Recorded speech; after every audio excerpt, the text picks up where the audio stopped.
Bonjour à tous, Nicolas Laï, coach sportif. Aujourd'hui, on se retrouve pour un nouvel exercice de mon programme, donc de mon livre La méthode Laï. On va voir un exercice qui sollicite l'ensemble des abdominaux. Donc, même s'il peut paraître solliciter uniquement le bas des abdominaux selon ce qu'on peut entendre un petit peu à droite à gauche. Donc, c'est bien le mouvement du relevé de bassin allongé. Alors, je vais vous expliquer brièvement ce que ça va donner au niveau du mouvement, juste après ma petite explication par rapport aux abdominaux. Alors le grand droit de l'abdomen, c'est un muscle qui s'insère, donc qui démarre sur votre sternum et qui termine au niveau de votre pubis. Il forme plusieurs tablettes de chocolat, c'est tout simplement parce qu'il y a des insertions tendineuses qui découpent ce muscle de toutes parts. Sinon, on aurait un muscle comme un biceps sans insertion tendineuse, on n'aurait qu'un seul gros abdos en fait. Donc pour ce muscle, le travail est identique que vous soyez sur un exercice de crunch ou sur un exercice de relevé de jambes ou de ciseaux allongés ou autre.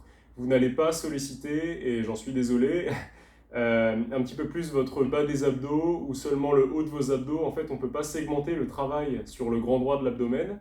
On est obligé de tout travailler en même temps. C'est comme si je vous disais, je travaille seulement ma partie basse du biceps, puis pas la partie haute.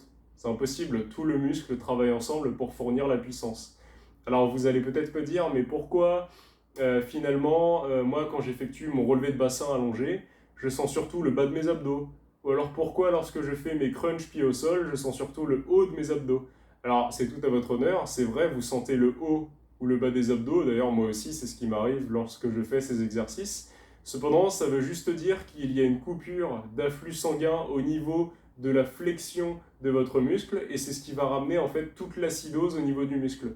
On vulgarise en disant acide lactique, mais on sait aujourd'hui que l'acide lactique n'existe pas. On parle surtout d'acidose. On ne parle pas de déchets, attention, parce que cette acidose est très importante, notamment pour nourrir le cœur et différents organes.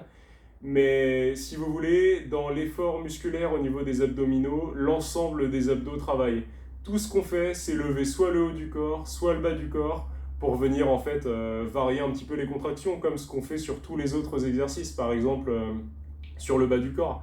Si j'ai fait un squat qui a travaillé tous les muscles de mon bas du corps, pourquoi est-ce que j'irais faire une fente après?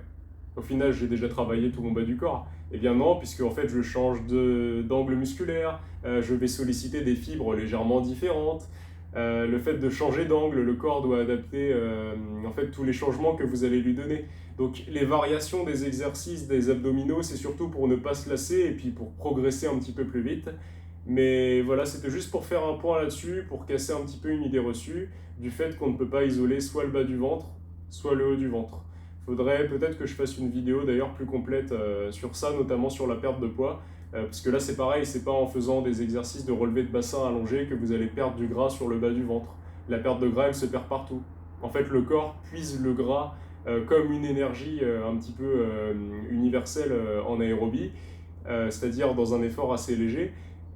Si vous voulez, c'est un petit peu comme si je mettais, je sais pas, 2 heures par jour, tous les jours, à faire que du développé couché pour essayer de perdre un petit peu de la poitrine. Si ça se trouve, en fait, je vais perdre du bas du corps. Voilà, c'est pour vous dire en fait que la perte de poids n'est pas localisable. C'est impossible, vous ne pouvez pas sélectionner, dire à votre corps j'aimerais perdre ici, et puis un petit peu là, et puis un petit peu là. Voilà, pas possible non plus. J'espère que je ne vous démoralise pas avec toutes ces révélations. Moi aussi, j'ai dû les apprendre un jour, malheureusement. Mais voilà, réalisez l'exercice comme je vais vous le montrer et vous allez voir que vous allez progresser à vitesse grand V sur les abdominaux avec toutes les variétés que je propose dans mon programme. Alors, pour effectuer le relevé de bassin allongé, vous aurez les jambes tendues, les mains sous les muscles fessiers, ce qui permet de garder la rétroversion du bassin, c'est-à-dire de ne pas être cambré au niveau du bas du dos, mais d'avoir le bas du dos arrondi. Vous posez la tête au sol et vous allez venir pousser avec une poussée verticale comme si je voulais poser mes pieds sur le plafond. C'est-à-dire en expirant et en redescendant.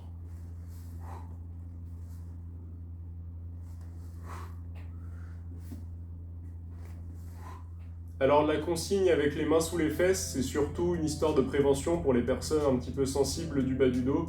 Personnellement, quand je réalise l'exercice, j'ai un petit peu plus les bras écartés. Ça, c'est juste pour la parenthèse.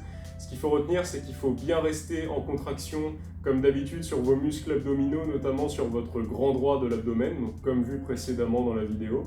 Ne pas perdre cette contraction et effectuer des poussées les plus verticales possibles. C'est ça qui n'est pas facile à faire sur cet exercice-là, je sais bien.